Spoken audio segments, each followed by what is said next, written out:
Hey, what if the last conversation someone ever had was with an AI?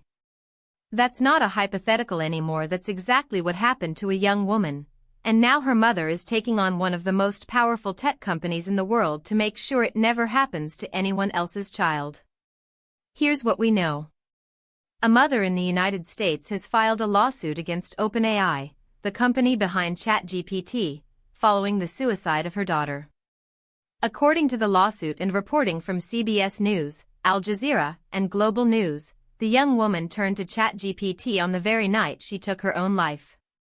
She was confiding in the AI chatbot, sharing her deepest, darkest thoughts in what would become her final conversation before she died. Now, the mother is alleging that ChatGPT failed her family. And that's a really important word here, failed. This isn't just a grieving parent lashing out in anger. This is a legal argument that the AI system had a responsibility, and it did not meet that responsibility when her daughter needed help the most. Think about that for a second. When someone is in crisis, truly in crisis, and they reach out, whether it's to a friend, a hotline, or even a chatbot, there's an expectation that something helpful is going to happen.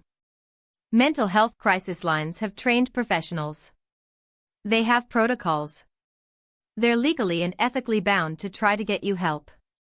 But what about an AI? What are its obligations? What are OpenAI's obligations when millions of people, many of them young, many of them vulnerable, are using their product as an emotional outlet? That's exactly the question this lawsuit is putting on the table. The mother is arguing that her daughter's reliance on ChatGPT was a factor in her death, and that OpenAI knew or should have known that people use this technology for deeply personal, emotionally sensitive conversations. The lawsuit essentially says that if you're going to build something that people pour their hearts into, you need to take responsibility for what happens next.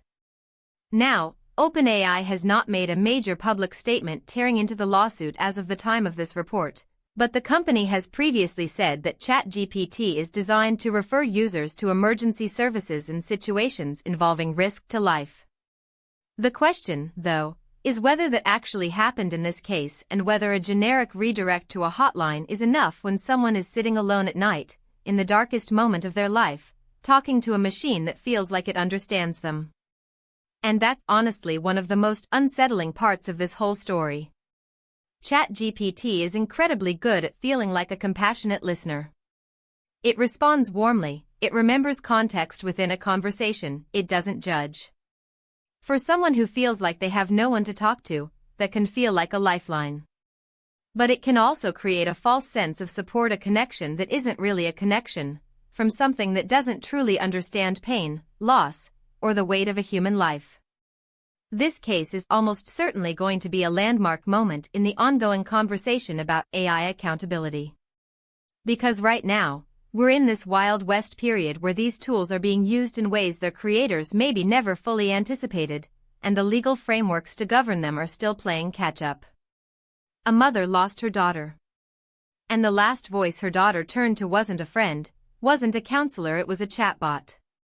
Whether OpenAI is legally liable or not, that alone should make all of us stop and think about what we're building, who's using it, and whether we're truly prepared for the consequences.